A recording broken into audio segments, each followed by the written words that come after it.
Shalom, que Dieu, le Dieu de paix et de grâce, vous bénisse abondamment. Je suis donc le Rambes Kanga et je vous invite aujourd'hui justement à notre grand moment de bénédiction appelé Message d'espoir. Que Dieu soit avec vous, qui vous bénisse.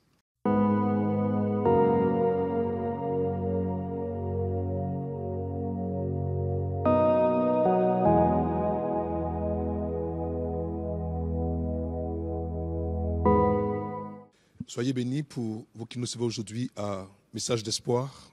Nous voulons bénir une personne qui nous regarde. Nous voulons parler à un homme, à une femme, à un fils, à une fille, à un mari, à un conjoint, à un ami qui maintenant se trouve, on va dire, en froid, avec un être aimé, un être cher. Et aujourd'hui, il sent le besoin fondamental de pardonner. Justement, aujourd'hui, nous voulons parler du pardon. Je vais lire un texte dans les Écritures qui est tiré du livre de Proverbes chapitre 17, verset 9. Celui qui couvre une offense recherche l'amour. Celui qui la rappelle dans ses discours divise les amis. Le second texte est tiré de Éphésiens 4, verset 32. Soyez bons et pleins de compassion les uns envers les autres. Pardonnez-vous réciproquement comme Dieu nous a pardonné en Christ. Assurément, aujourd'hui, l'amitié qui jusqu'alors avait été la vôtre est rompue. La relation d'intimité qui, ma foi, avait été entretenue pendant des années a été complètement violée. Aujourd'hui, plus de discours, plus d'appels, plus de partage, plus de chaleur, plus de retrouvailles. Aujourd'hui, tu es certes un mari, tu n'adresses plus la parole à ton épouse. Tu es une épouse, tu ne parles plus à ton mari. Tu es un fils, ça fait longtemps que tu n'as pas appelé ta mère et ton père. Tu es un ami, tu n'as pas appelé ton ami. Nous voulons aujourd'hui vous dire une seule chose. Eu égard à ce texte qui a été donné tout à l'heure, Dieu est Dieu de pardon. Dieu est Dieu d'amour. Dieu est surtout Dieu de réconciliation. Car pour nous qui sommes croyants, il nous a donné un ministère, le ministère de la réconciliation. Je vais aujourd'hui t'informer, t'appeler, t'encourager à comprendre que l'amour vrai donne et se donne. L'amour vrai pardonne. Tu dois pardonner. Car le pardon est une puissance, est une force qui libère.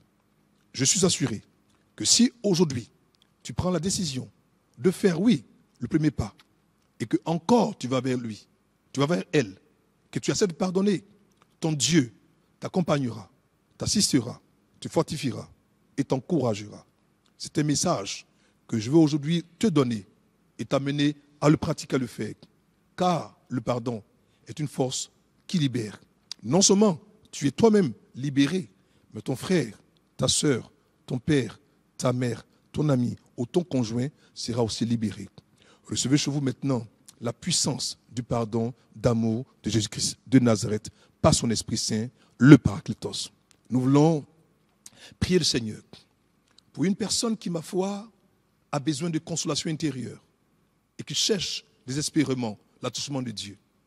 Alors, je vous invite maintenant à prier avec moi, baissons la tête et prions le Seigneur. Seigneur, je prie pour cet homme qui me regarde, qui est blessé. Pour cette femme qui me regarde, qui m'écoute maintenant, qui complètement a été blessée. Je prie pour ce couple qui est complètement divisé. Pour les amis qui ne se parlent point depuis longtemps. À l'instant précis où ils entendent ma voix, que la puissance, que la force, que la grâce du pardon, que seul l'Esprit Saint peut communiquer, se déploie maintenant, afin que cette réconciliation devienne effective et se matérialise maintenant. Touche-les, guéris-les, restaure-les et ramène la joie, les rires, le contentement dans ces familles, dans ces maisons, dans ce couple, dans cette amitié. Je suis assuré et j'ai foi, Seigneur, que tu le fais maintenant. Sois pleinement béni, sois loué. C'est au nom précieux, au nom puissant, au nom merveilleux de Jésus-Christ, que la force et la puissance de pardon entrent maintenant dans vos cœurs pour vous libérer. C'est au nom de Jésus-Christ que nous avons pleinement prié. Amen. Soyez bénis. À très bientôt. Au revoir. C'était Message d'espoir.